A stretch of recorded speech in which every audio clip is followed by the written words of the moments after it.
물권법 총설에 나와 있는 내용은 입문과정부터 설명드렸던 가장 기초이기 때문에 빨리 환기를 해보도록 하겠습니다. 먼저 첫 번째 박스, 물권과 채권을 비교하는 박스입니다. 자, 물권이란 권리는 물건을 직접적이고 배타적으로 지배하는 권리를 말해요. 그러므로 물건의 객체는 물건일 수밖에 없습니다. 채권이란 권리는 딱 정해진 사람, 즉 채권자가 딱 정해진 사람, 채무자에 대하여 일정한 행위를 요구하는 권리가 채권입니다. 채권의 객체는 특정인, 즉 채무자의 일정한 행위가 바로 채권의 객체가 될 수밖에 없습니다. 물건은 물건을 직접적이고 배타적으로 지배하는 권리이기 때문에 지배권이라고 말해요. 반면 채권은 특정인에 대하여, 즉 채무자에 대하여 일정한 행위를 요구하는 권리, 요구권, 달리 청구권이라고 말합니다. 청구권이란 말은 거의 대부분 채권을 지칭하는 겁니다. 물건은 절대적인 권리라 말합니다. 물건이 절대적인 권리라는 의미는 물건을 직접적이고 배타적으로 지배하는 권리이기 때문에 딱 정해진 사람, 채무자에 대해서만 행사하는 권리가 아니라 널리 세상 만인에 대하여 제3자에 대해서도 행사할 수 있는 권리가 절대권, 달리 대세권이라고 말해요. 반면 채권은 상대적인 권리입니다. 딱 정해진 사람, 채무자에 대해서만 행사하는 권리가 채권이에요. 상대적인 권리, 달리 대인권이라고 말해요. 물건은 절대권이기 때문에 특성이 자유로이 양도할 수 있어야만 물건이다.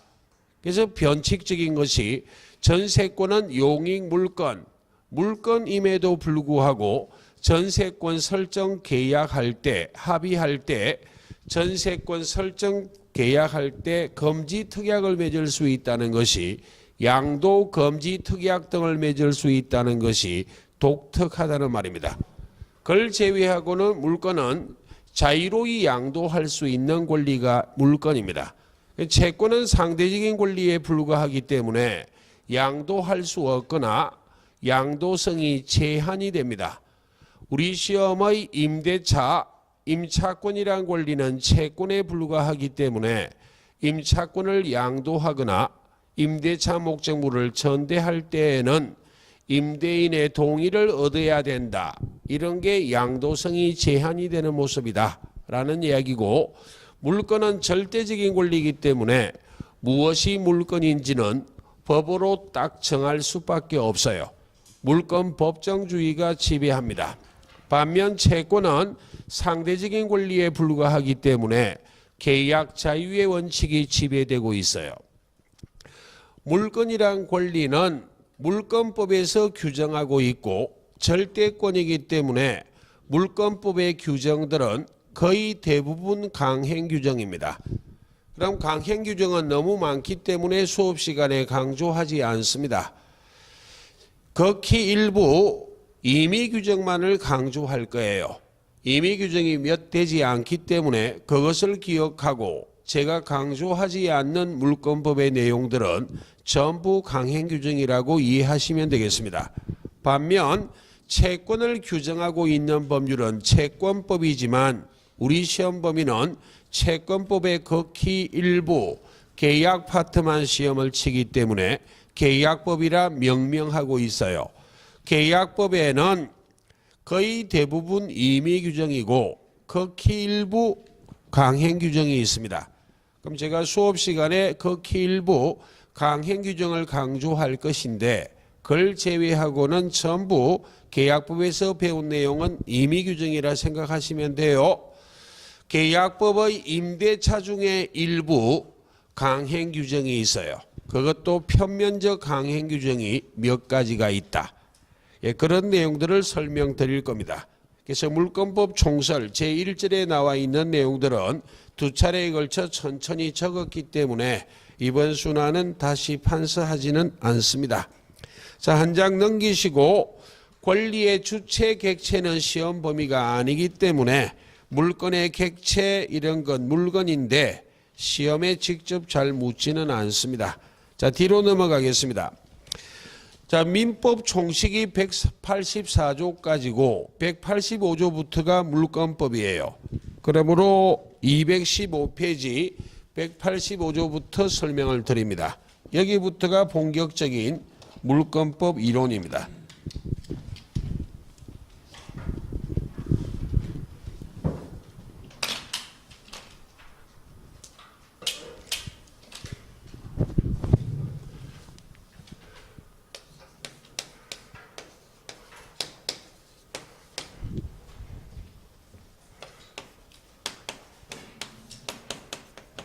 예, 민법 185조는 물건의 종류를 규정하고 있습니다.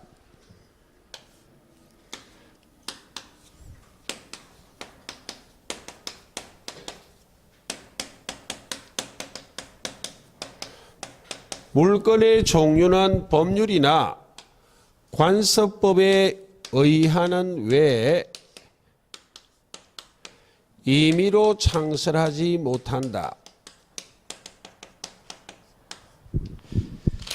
그럼 결국 물건의 종류는 법으로만 창설, 정할 수 있다는 걸 규정하고 있어요. 그래서 민법 185조가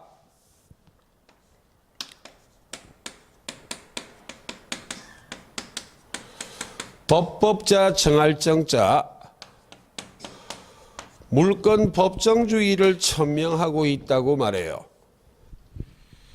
185조는 타이틀이 종류화되어 있지만 해석상 내용뿐만 아니라 죄송합니다. 종류뿐만 아니라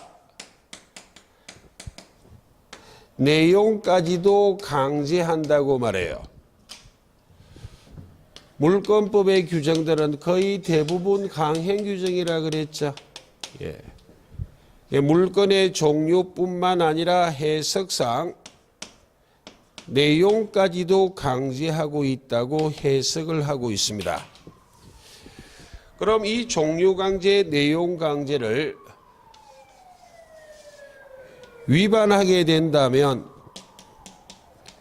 강행 규정을 위반했기 때문에 무효가 될 수밖에 없죠. 자, 그럼 여기에 법률은 국회가 제정한 법률을 말합니다. 그리고 관서법이란 법률은 국회가 제정한 법률이 아니라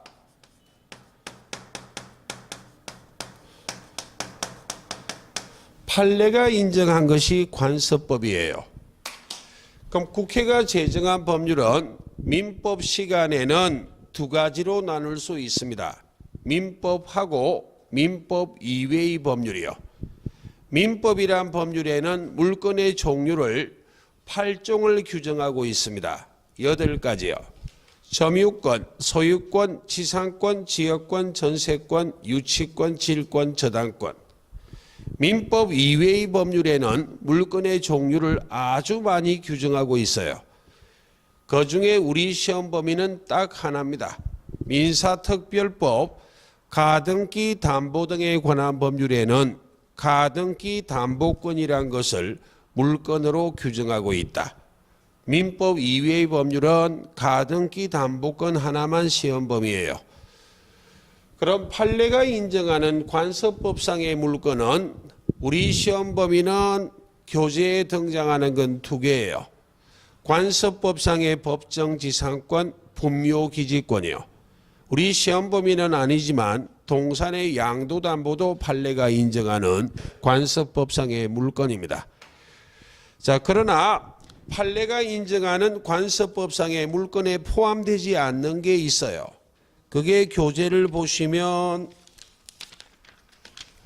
217페이지요. 파란 3번이요. 초록색이요. 양가로 1번 설명드렸고 양가로 2번이요. 우리나라 대부분 판례가 4가지를 판례가 인정하는 관습법상의 물건으로 보지 않겠다고 말하고 있어요. 순서는 필요 없고 한가로 1, 3, 4 온천권, 사도 통행권, 그리고 공원 이용권이요. 공원 이용권은 달리 걸린 공원 이용권이라고도 말해요. 걸리는 생략하기도 합니다. 그래서 1번 온천권의 온의 동그라미, 3번의 사도 통행권의 사의 동그라미, 4번의 공원 이용권의 공의 동그라미. 그래서 온사공 이것들은 판례가 관습법상의 물건으로 인정하지 않습니다. 그럼 문제는 한가로 2번이에요. 자, 한가로 2번에 관련된 논리를 247페이지를 보고 정리하겠습니다. 그 판례는 247페이지하고 관련이 된 판례예요. 그래서 그 판례가 247페이지에 또다시 등장하고 있을 거예요, 보통은. 자, 247페이지에 나와 있는 심화학습 박스, 그걸 지금부터 설명드릴 겁니다. 그중 일부는 다른 이론도 한꺼번에 끌어서 붙여놓고 있는데 다른 부분에서 강조하는 것은 생략합니다. 교재보다 약간 폭넓게 설명할 수도 있기 때문에 이해를 잘 하셔야 되겠습니다. 지금 하는 부분이 다른 이론에 다 연결이 될 거예요.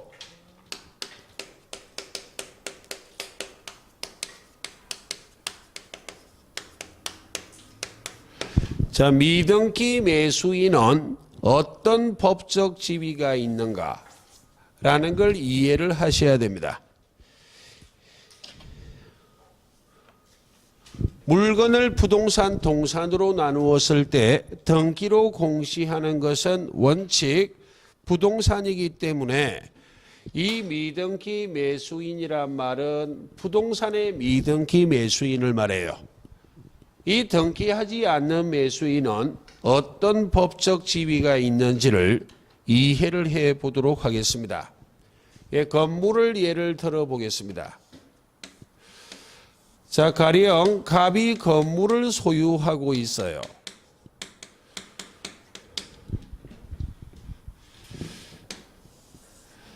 이 건물을 갑을 간에 매매하고 있습니다.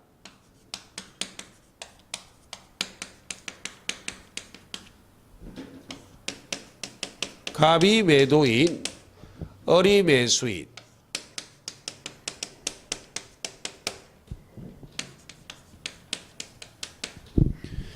계약이란 법률행위 하고 있기 때문에 민법 186조에 따라 법률행위로 인한 부동산 물건의 덕실 변경은 등기해야만 그 효력이 발생해요. 등기를 하지 않았습니다. 그럼 이 미등기 매수인은 민법 186조에 따라 소유권을 취득할 수는 없어요. 계약이란 법률행위하고 있다면 등기해야만 소유권을 취득합니다. 그럼 만약 이 미등기 매수인이 매매 대금을 완납하고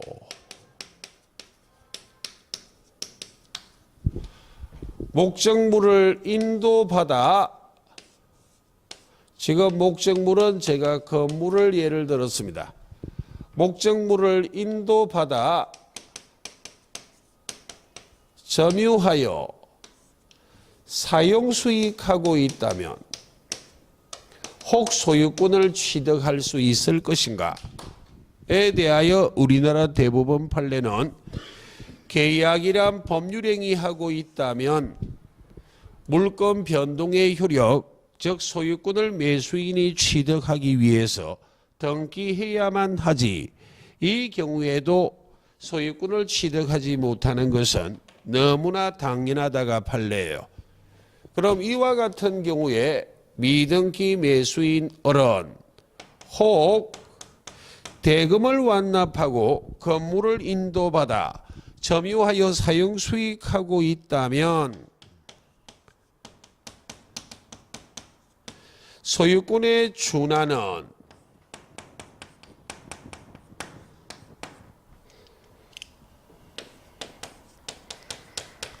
관습법상의 물건을 인정할 것인가?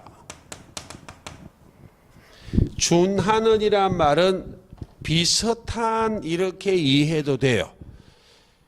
이와 같이 대금을 완납하고 건물을 인도받아 점유하여 사용 수익하고 있는 미등기 매수인은 소유권 비스무리한 그런 관습법상의 물건이 있는가? 없다는 게 대부분 판례예요. 되겠습니까? 이 논리는 매수인이 등기를 할 수 있는데도 하지 않는 경우 그때만 적용되는 논리는 아니다 라는 게 대부분 판례입니다. 그 말은 만약 이 매매 목적물이 미등기 무허가 건물이라면 허가를 어찌하나 등기하지 못했다고. 이건 등기하지 못하는 건물이에요. 거기에도 이 논리는 그대로 적용된다는 게 판례예요.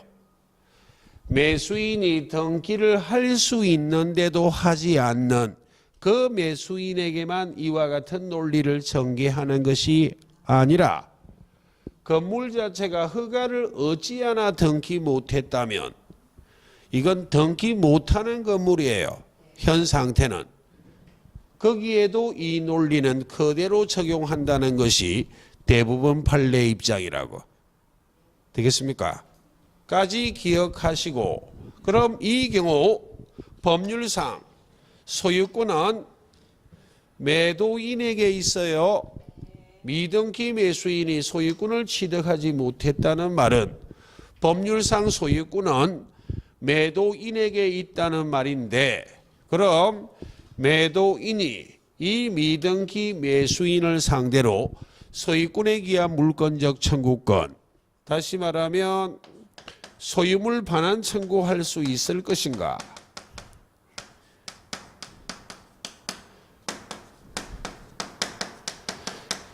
소유권에 기한 물권적 청구권 행사할 수 있습니까?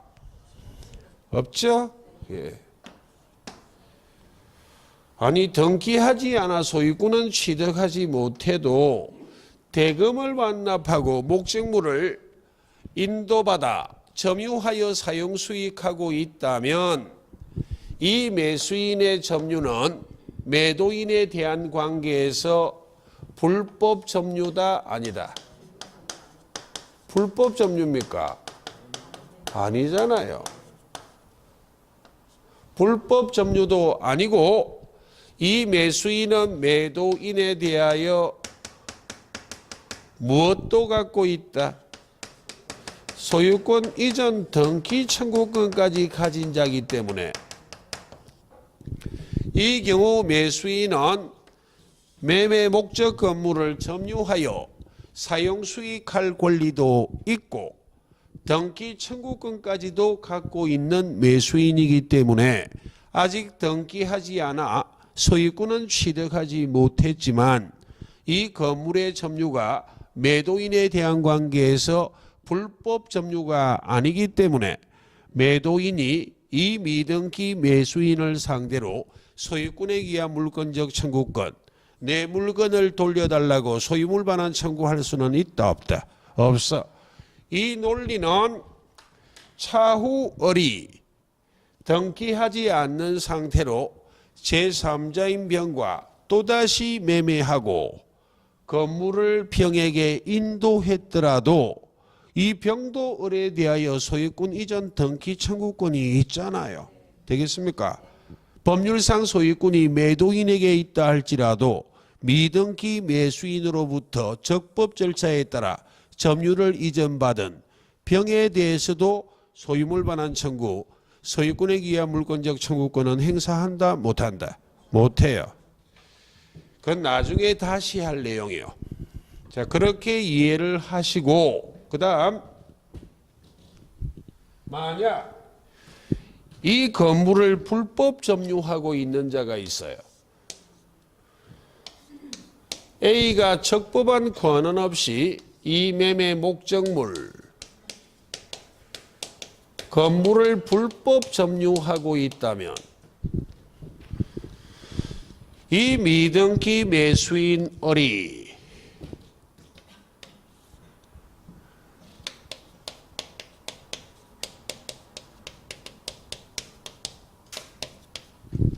이 불법 점유자인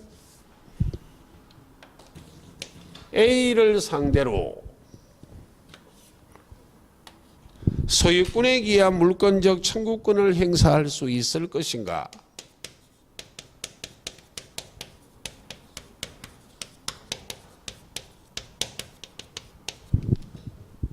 물권적 청구권을 물청이라 약칭했습니다.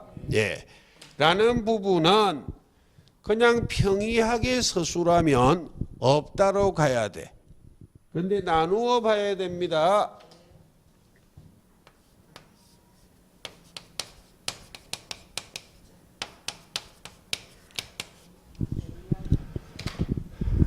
아직까지 미등기 매수인은 이와 같은 사례라 할지라도 소유권도 취득하지 못했고 소유권에 준하는 관습법상의 물건도 취득하지 못했기 때문에 소유자가 아니기 때문에 직접 소유권에 기한 물권적 청구권을 행사하는 것은 허용한다 안 한다?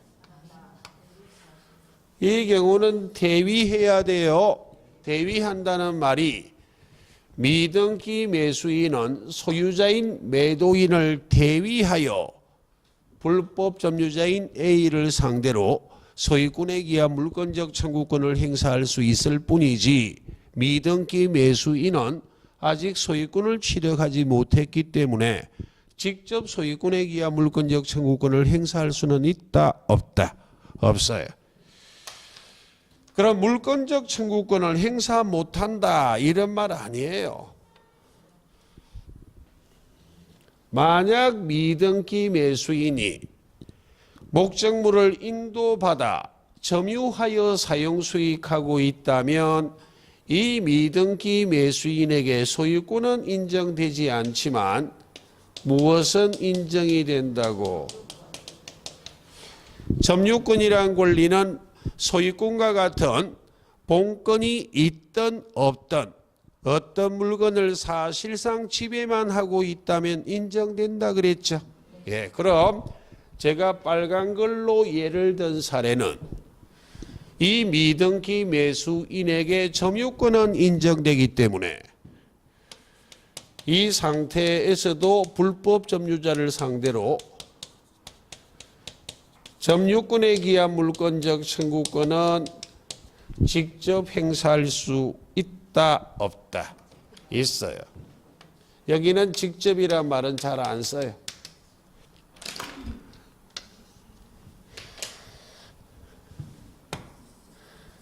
이해하셨습니까? 예. 를 기억하란 이야기요. 그 다음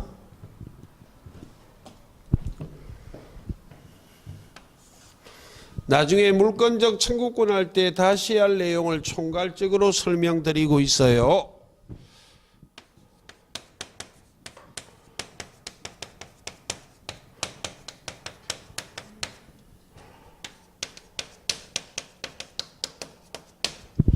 타인의 토지에 건물을 무단 건축했다면 토지 소유자는 건물 철거 청구할 수 있잖아. 그때 토지 소유자가 누구를 상대로 건물 철거 청구할 것인가? 건물 철거 청구의 상대방은 원칙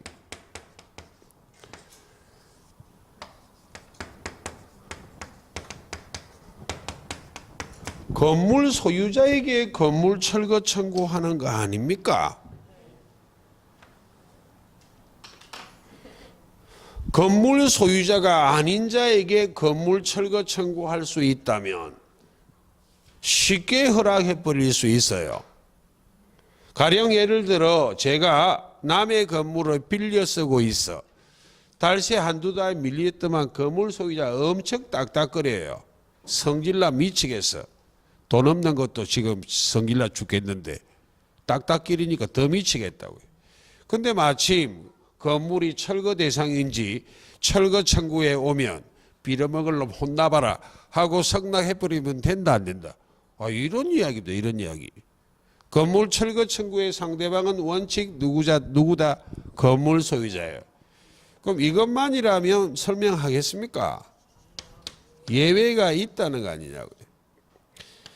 건물 소유자가 아닌 자가 건물 철거 청구의 상대방이 될 수 있는 유일한 예외가 하나 있어요. 이 예외는 딱 하나밖에 없습니다.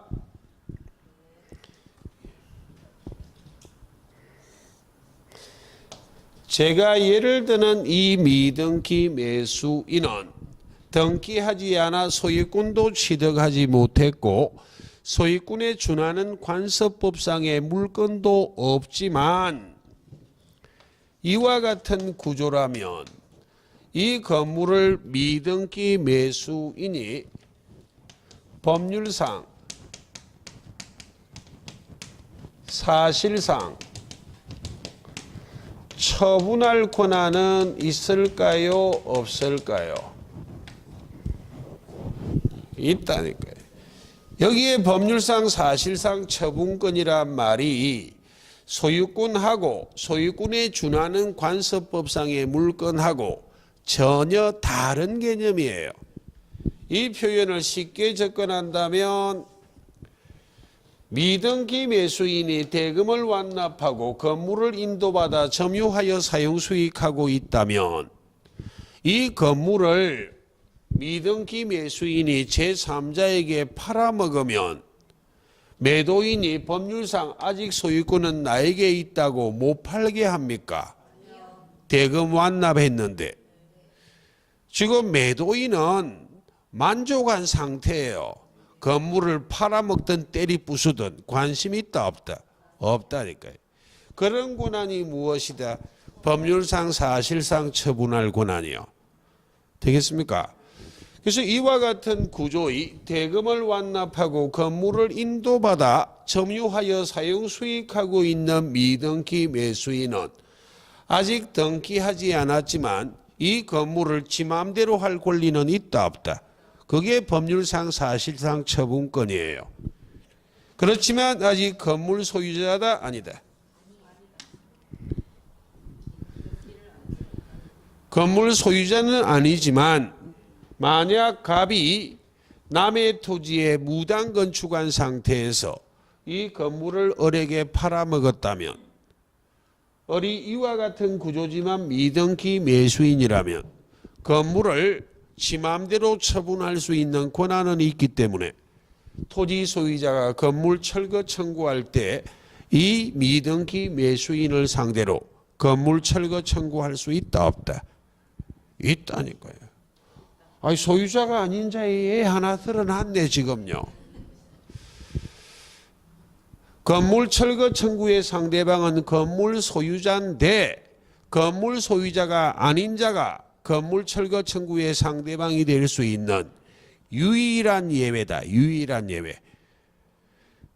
건물의 매매 대금을 완납하고 건물을 인도받아 사용 수익은 하고 있지만 아직 등기되지 않는 미등기 매수인은 건물 소유자는 아니지만 건물을 법률상 사실상 처분할 권한이 있기 때문에 건물 철거 청구의 상대방이 될 수 있다 없다? 있어요.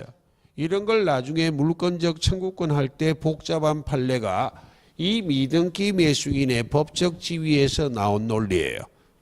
되겠습니까? 예, 일단 미등기 매수인의 법적 지위는 여기까지요. 등기 청구권에 관계된 사항은 나중에 등기 청구권이란 파트가 따로 있어요. 거기서 설명드릴 거예요. 그래서 다소 부담스럽지만 아직까지 이론이 한 수는 더 남았습니다. 6월이 갈 때까지는 이해를 좀 하셔야 돼. 아니면 늦더라도 시험장에 가시기 전까지는. 아직 무진장 남았습니다. 너긋해지란 이야기는 아니지만 너무 초조해서 공부를 해야 될지 말아야 될지 이런 고민할 시기 아닙니다. 지금 이렇게 접근하시면 안 돼요. 내가 11월 달에 왔는데 11, 12, 1, 2, 3, 4 6개월째인데 하나도 몰라. 이게 공부를 하라는 건지 말하는 건지 이 진짜 잘못된 생각이에요. 앞으로 5, 6, 7, 8, 9, 10 아직 6개월 남았어요. 6개월 해도 하나도 모르는데 앞으로 6개월 해봐야 뭘 알겠노? 이렇게 하면 안 되고 지나왔던 5, 6개월은 죄송한 표현으로 장님 코끼리 다리 만지기다. 아무것도 모르는 상태에서 맨 땅에 헤딩하고 있었기 때문에 무슨 말인지를 잘 몰랐을 뿐 앞으로 한 달 한 달이 지나면 조금씩 진일보 한다고 깨치기 시작해요. 그래서 나중에 시험이 임박하면 오늘까지 했던 6개월치 분량은 불과 한 보름이면 다 해버려 그냥. 그렇기 때문에 다가오는 6개월은 과거의 6개월하고 같이 평가하면 안 돼요. 시험이 임박하면 임박할수록. 그러니까 과장대교는 시험 전날 전 과목을 다 전부 다 한번 스크린 해버리잖아요. 아닙니까? 대부분 그렇게 해요. 자세히 알든 모르든 수업 시간에 들었던 중요하다는 것 눈으로 한번 전부 확인한다고. 시험 전날은 1년치를 하루 만에 다 할 수도 있어 그때는. 그러니까 너무 불안해하지 말라고요. 불안한 나머지 공부를 해야 되나 말아야 되나 이런 고민을 해요. 약주를 좋아하면 약주 드시고 쇼핑 좋아하면 쇼핑 가버리고 여행 좋아하면 여행 가셔버리고 가셨어도 계속 걱정을 해. 공부를 해야 될 텐데. 잘못된 방법입니다. 공부 스트레스는 공부로 푸는 거예요. 의구심이 생길 때 그냥 1시간이라도 욱 앉아 있으면 풀려요. 갑자기 자신감이 생긴다고. 쓸데없는 소리고. 그 다음 216페이지, 217페이지에 나와 있는 판례가 관서법상의 물건으로 인정하지 않는다 하는 한가로 2번도 설명드렸습니다. 자, 뒤로 넘어가셔서 제2절의 물건의 효력입니다.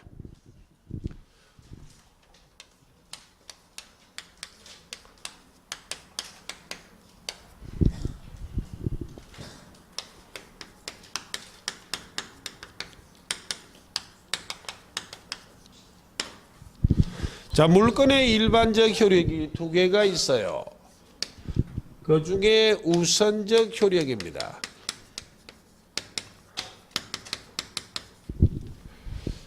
이 우선적 효력은 이제 칠판에 적는 건 마지막입니다. 민법 전반에 걸쳐 있기 때문에 여기서 모두를 다 적을 수는 없어요. 자, 가장 기본을 기억해 볼게요.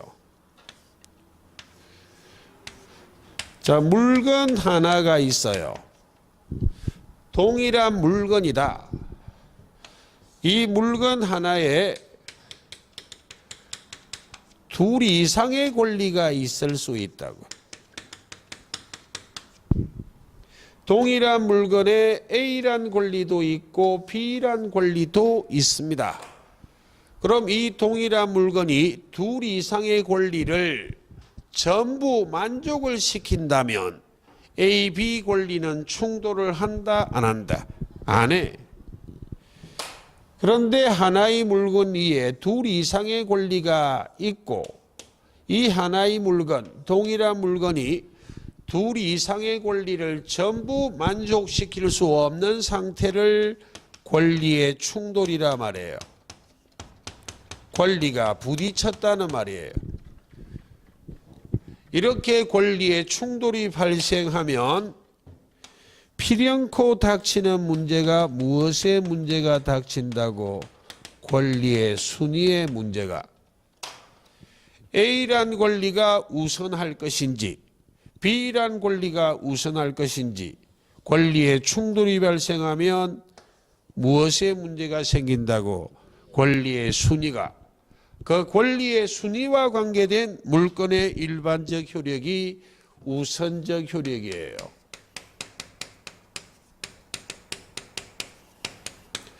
되겠습니까? 예. 그럼 A, B 권리가 전부 물건이라면 여기서 할까?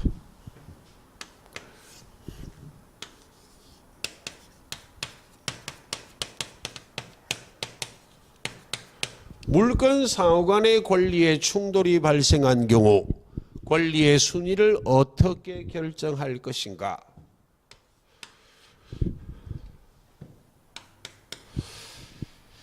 A란 권리는 소유권이고 B란 권리는 제한 물건입니다. 반대일 수도 있고 소유권과 제한 물건이 충돌이 되고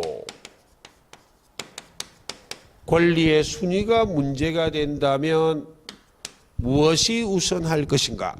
결론을 좀 기억해야 됩니다. 언제나 무엇이 우선하는 것이다. 예. 언제나 제한 물건이 우선해요. 1, 2월 달에 이걸 기억하라고 전세권 이런 걸 예를 들었는데 그 예로서 묻지는 않습니다. 여기서는. 두 번째, A, B 권리가 모두 제한 물건이라면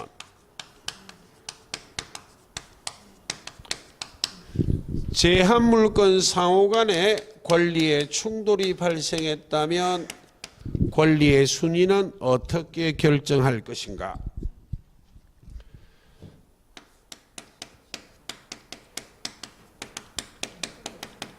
A란 제한 물건이 먼저 성립했는지 B란 제한 물건이 먼저 성립했는지 성립 순서에 따라 권리의 순위를 결정하는 겁니다.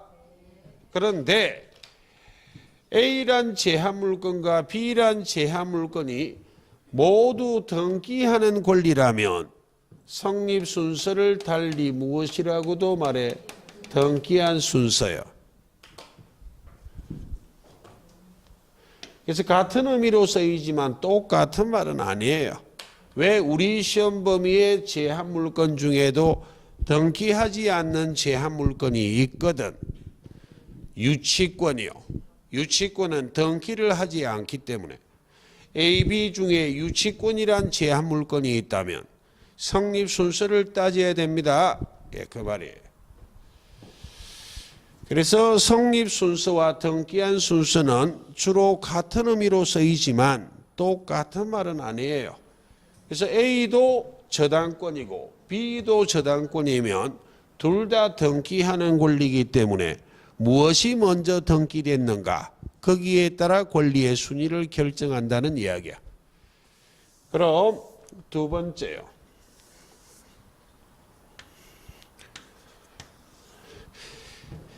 A는 물건인데 B는 채권입니다.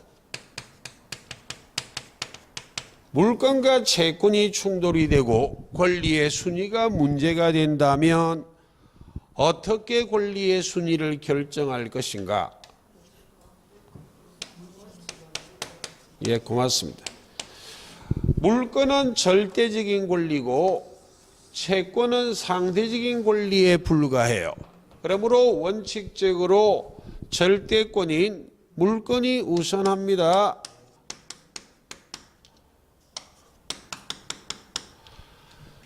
이걸 물건의 일반적 예요. 되겠습니까? 근데 예외가 있어요.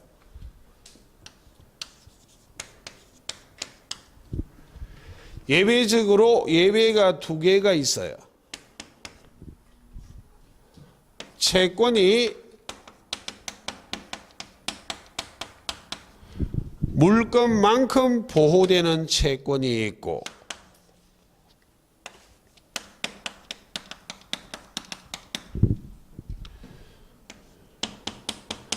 물건보다 우선하는 채권도 있다고.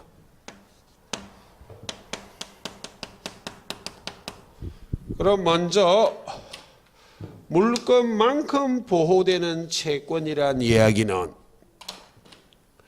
성립 순서 따진다 이 말입니다. 성립 순서를 따진다는 말이 물건만큼 보호되는 채권이 있다면 물건이 먼저 성립했다면 물건이 우선하고 채권이 먼저 성립했다면 채권이 우선한다는 말이에요. 성립 순서를 따지기 때문에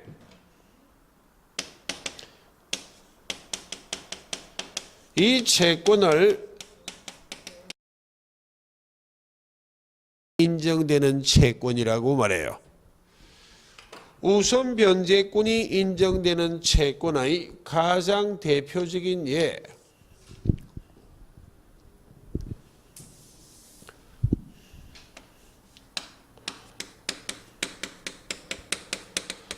임차권이란 권리는 채권에 불과해요. 그런데 민법 621조 제1항이 부동산 임차권은 등기할 수 있다고 돼 있죠. 예, 등기가 됐거나 또는 등기되지 않았다 할지라도 등기되어 대항력이 생겼거나 등기되지 않았다 할지라도 주임법이나 상임법에 따라 대항력을 갖추었을 수도 있다 없다 있잖아요. 민법 621조 제1항에 따라 등기가 되어 대항력이 발생하는 것은 즉시 대항력 발생해요. 주임법 상임법에 따라 대항력이 발생하기 위해서는 대항 요건을 갖추면 그 다음날 오전 0시부터 대항력 발생하죠. 예. 이렇게 대항력이 발생한 것이 채권이 물건화되었다고 말해요. 민법 185조가 물건 법정주의를 천명하고 있기 때문에 물건의 종류나 내용은 법률이나 관습법에 의하는 외 임의로 창설하지 못해요. 물건이 된다는 말과 물건화된다는 말은 같은 말이다, 다른 말이다. 다른 말이에요. 물건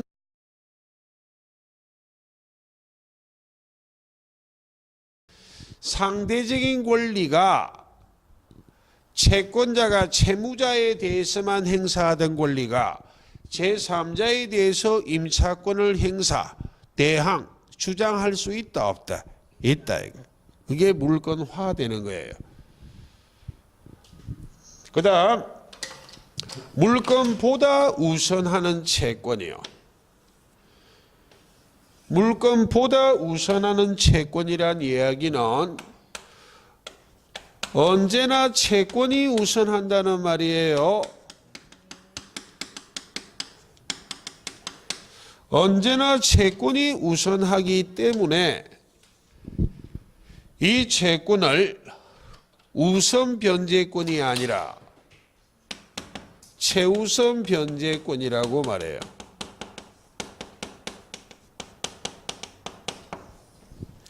가장 최자요. 선순위 물건보다도 우선한다는 말이에요. 예, 그래서 최우선 변제권입니다. 그럼 우리 시험 범위의 최우선 변제권은 5가지가 있어요. 5가지는 저당권에서 주로 서술해 있습니다. 저당권이 경매하는 권리거든. 경매가 됐을 때 이런 문제가 생기는 게 일반적이기 때문에. 그래서 주임법 상임법에 따른 소액보증금의 임차인이요,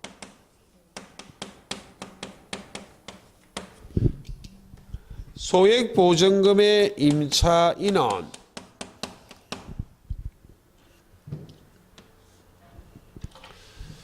보증금 중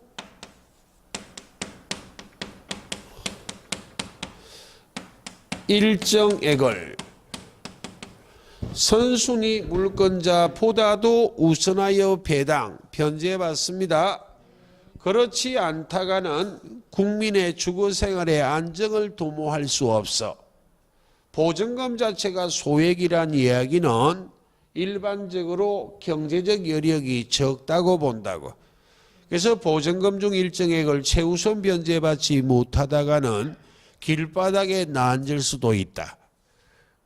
그래서 최우선 변제권을 인정했습니다. 그런데 개인적인 사견으로 경제 현상이 달라졌기 때문에 약간 손봐야 됩니다. 사족은 시험 아닙니다. 이상하다는 의구심을 가질까 봐. 원래 취지가 그랬어요. 이 주임법 상임법을 만들 당시에는 은행 금리가 높았기 때문에 집주인들이 목돈을 좋아했거든. 거의 대부분 보증금 받아서 달세란 개념은 별로 없었고 실무에서 말하는 세칭, 올 전세 이런 거 했다고요. 지금 최근에는 경제 현상이 달라졌지. 은행 금리가 제로 금리에 가깝기 때문에 집주인은 달세를 좋아한다, 목돈을 좋아한다. 달세를 좋아한다고요. 이게 소액 보증금이라고 경제적 여력 없는 거 아닙니다. 강남에 오피스텔 원룸을 하나 구했어요. 보증금 500에 월세 350입니다. 그게 무슨 경제적 여력이 없느냐고. 그게 아니면 못 구하기 때문에 그렇게 들어가는 거지. 건물주가 뭘 좋아한다고? 달세를 좋아한다, 월세를. 그래도 주임법은 순수 보증금이기 때문에 보증금 500짜리 임차인이라기에는 걔도 보증금 중 일정액을 최우선 변제받아요. 아니, 주임법은 순수 보증금이라니까요. 월세 곱하기 100을 한다 안 한다? 안 해. 상임법은 환산 보증금이에요. 보증금 더하기 월세 곱하기 100 해서 소액인지 판단한다. 되겠죠? 예. 그 다음 근로자의 임금 우선 특권이 있어요.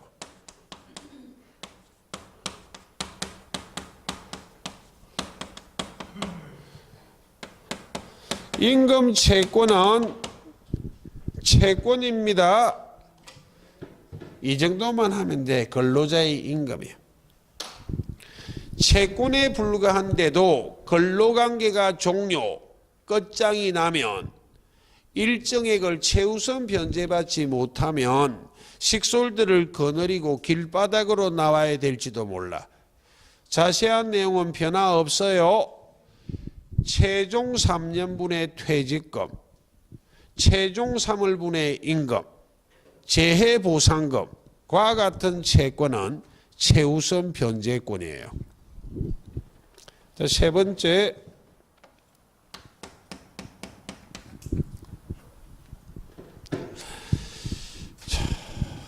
자, 세법에 할 것인데 사람에 부과된 거 말고요. 물건에 부과돼야 돼.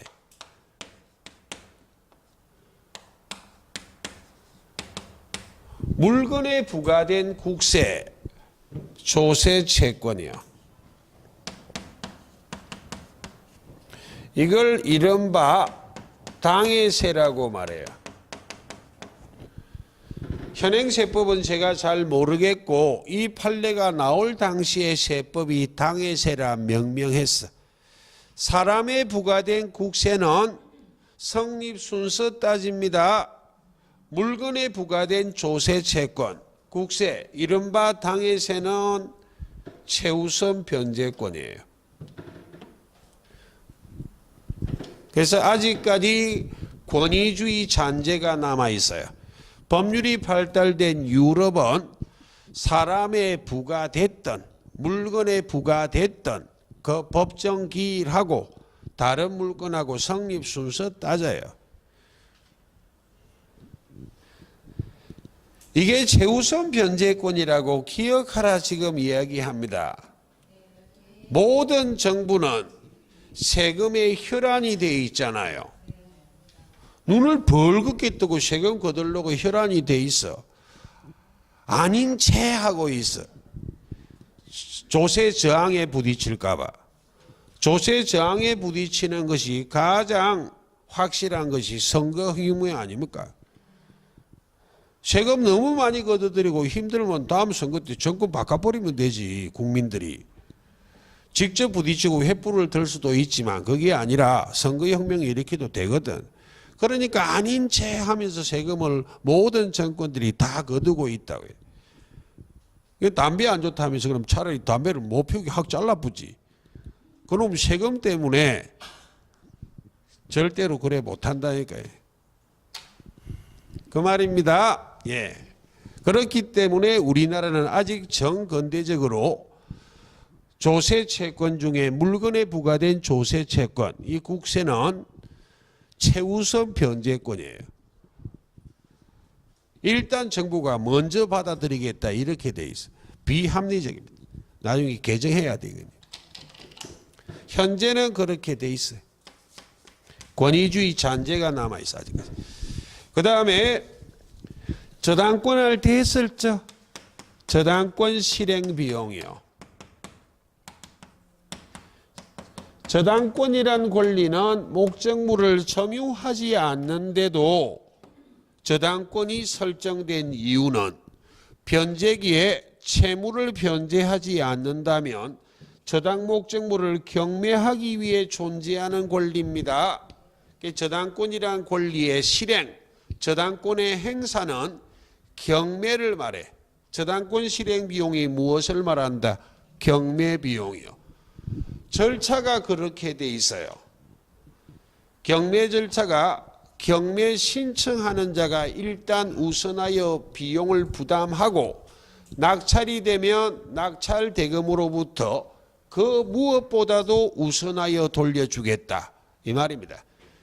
경매 신청한 저당권자의 배당표를 보면 항상 제일 위에 1번 저당권 실행 비용 이렇게 돼 있어요.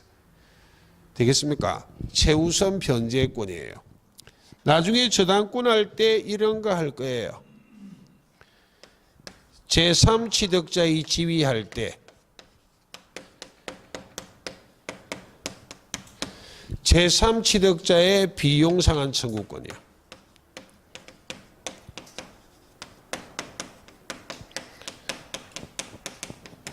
저당 목적물의 소유권, 지상권, 전세권을 취득한 제3자를 제3취득자라 말해. 채무를 인수하지 않아야만 보호합니다. 예.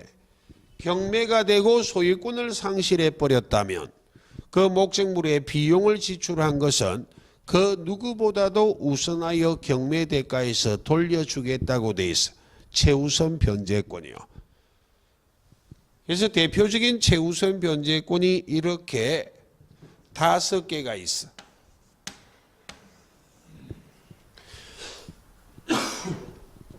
그럼 어떤 부동산이 경매가 됐을 때 그 동일한 물건의 최우선 변제권이 2 이상 있으면 어쩔 건데, 예, 그건 중개사법 시간에 하십시오. 민법에 안 물어봅니다.